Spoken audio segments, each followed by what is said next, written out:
Olá, meus queridos. Nesta série de reflexões denominada Assim diz o Senhor Jesus, estamos fazendo a abordagem do texto que se encontra nos versos 24 e 25 do capítulo 7 do Evangelho de Mateus, onde está escrito: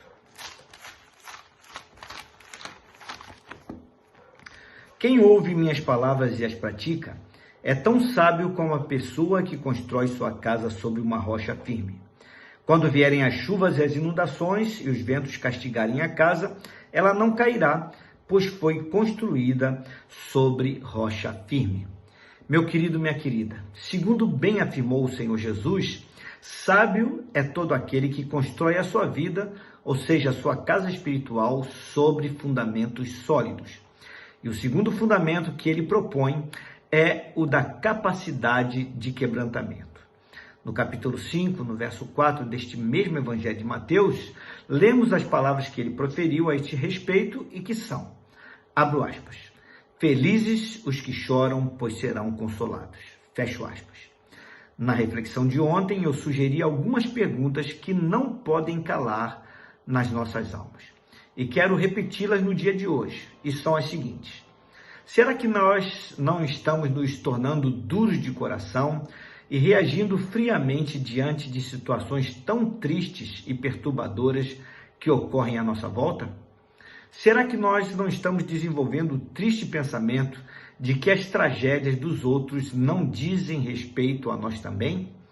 Será que além de orar ou rezar pelos que sofrem, não devemos também nos mover no sentido de prestar algum tipo de socorro efetivo em termos materiais? E acrescento ainda mais uma pergunta a esta lista e que é a seguinte. Quando olhamos para a nossa sociedade, que corre apressada para um fim desastroso, que tipo de reação isso causa em nós? Longe de serem as únicas perguntas necessárias, precisamos, todavia, parar e refletir a respeito das mesmas. E como estímulo para a abertura de um espaço para reflexão pessoal, eu peço permissão para fazer a leitura de um texto que trata de um fato verídico que ocorreu por conta do fatídico 11 de setembro de 2001 nos Estados Unidos e que diz o seguinte. Depois do atentado, a filha do pastor e evangelista Billy Graham participou de um programa de entrevistas americano. No meio da entrevista, Jenny Clayson perguntou a ela: como é que Deus teria permitido algo horroroso assim acontecer no dia 11 de setembro? Andy Graham deu uma resposta profunda e sábia. Eu creio que Deus ficou profundamente triste com o que aconteceu, tanto quanto nós. Por muitos anos temos dito para Deus não interferir em nossas escolhas, sair do nosso governo e sair de nossas vidas. Sendo um cavaleiro como Deus é, eu creio que Ele calmamente nos deixou. Como poderemos esperar que Deus nos dê a sua bênção e a sua proteção se nós exigimos que Ele não se envolva mais conosco? À vista de tantos acontecimentos recentes, ataques dos terroristas, tiroteios na escola, etc., eu creio que tudo começou desde que Madeleine Murray O'Hale, que foi assassinada, se queixou de que era impróprio se fazer oração nas escolas americanas como se fazia tradicionalmente, e nós concordamos com a sua opinião. Depois disso, alguém disse que seria melhor também não ler mais a Bíblia nas escolas. A Bíblia que nos ensina que não devemos matar, roubar e devemos amar o nosso próximo como a nós mesmos. E nós concordamos com esse alguém. Logo depois, o Dr. Benjamin Spock disse que não deveríamos bater em nossos filhos quando eles se comportassem mal, porque suas personalidades em formação ficariam distorcidas e poderíamos prejudicar sua autoestima. O filho dele se suicidou e nós dissemos: um perito neste assunto deve saber o que está falando. E então concordamos com ele. Depois alguém disse que os professores e diretores das escolas não deveriam disciplinar nossos filhos quando se comportassem mal. Então, foi decidido que nenhum professor poderia disciplinar os alunos. Mas existe diferença entre disciplinar e tocar. Aí alguém sugeriu que deveríamos deixar que nossas filhas fizessem aborto se elas o quisessem. e nós aceitamos sem ao menos questionar. Então foi dito que nós deveríamos dar aos nossos filhos tantas camisinhas quanto eles quisessem, para que eles pudessem se divertir à vontade. E nós dissemos, está bem. Então, alguém sugeriu que imprimíssemos revistas com fotografias de mulheres nuas e disséssemos que isto é uma coisa sadia e uma apreciação natural do corpo feminino. E nós dissemos, está bem, isto é democracia e eles têm o direito de ter liberdade de se expressar e de fazer isto.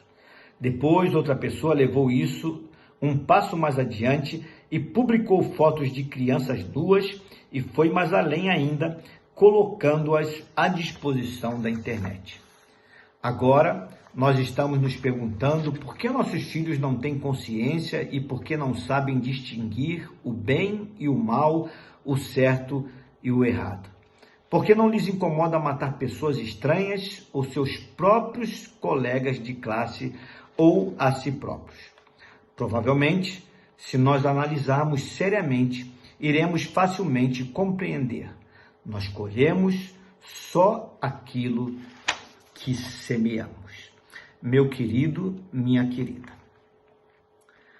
Quando Jesus se referiu aos que choram, referiu-se também a estes que têm a capacidade de fazer uma leitura mais ampla, uma leitura a respeito da sociedade onde estão inseridos, uma leitura a respeito de como esta sociedade está caminhando e para onde está indo. E que se mostram aptos não apenas para opinar, mas também para ajudar a mudar o rumo da história naquilo em que podem influenciar. Pode ser que a maioria de nós não tenha condições de influenciar grandes mudanças sociais, mas podemos mudar aquilo que está ao nosso alcance. Chorar com os que choram é muito mais do que apenas condoer-se. Chorar com os que choram é ansiar por ser propositivo, é desejar mudar o estado de coisas ruins que levam o próximo ao sofrimento e à dor. Reflita a este respeito. Vamos orar? Paizinho, Deus amado, quanta confrontação nestas simples palavras de Jesus. Felizes são aqueles que choram, aqueles que têm a capacidade de se quebrantar, daqueles que não estão endurecidos de coração, daqueles que se importam. E nós precisamos estar entre esses. Precisamos, Senhor Deus, deixar de lado toda a frieza, toda a dureza de coração e sim nos importarmos. Mas não apenas chorar com os que choram, mas também sermos propositivos. Agimos, Senhor Deus, nos levantamos contra as injustiças, contra as maldades, nos insurgimos contra isso, pagarmos o preço de fazermos o nosso bocado para causar mudanças que abençoem de fato a vida das pessoas que sofrem, porque pessoas más muitas vezes impõem esse sofrimento às pessoas à volta. Então, Senhor, que nós jamais venhamos a pensar que essas coisas não têm a ver conosco, que estão longe de nós, que não vão, de alguma forma, também nos afetar, porque isso é um falso pensamento. Mas que possamos estar atentos, fazermos a leitura correta a respeito de todas as coisas, nos posicionarmos e sim, com o coração humilde e quebrantado, fazermos aquilo que devemos fazer. É a oração que fazemos no nome santo de Jesus, a qual seja honra, glória e louvor hoje para todos sempre. Amém. Meu querido, minha querida, jamais perca a capacidade de quebrantar-se, pois este é o segundo fundamento para a edificação de uma vida saudável. E que Deus te abençoe.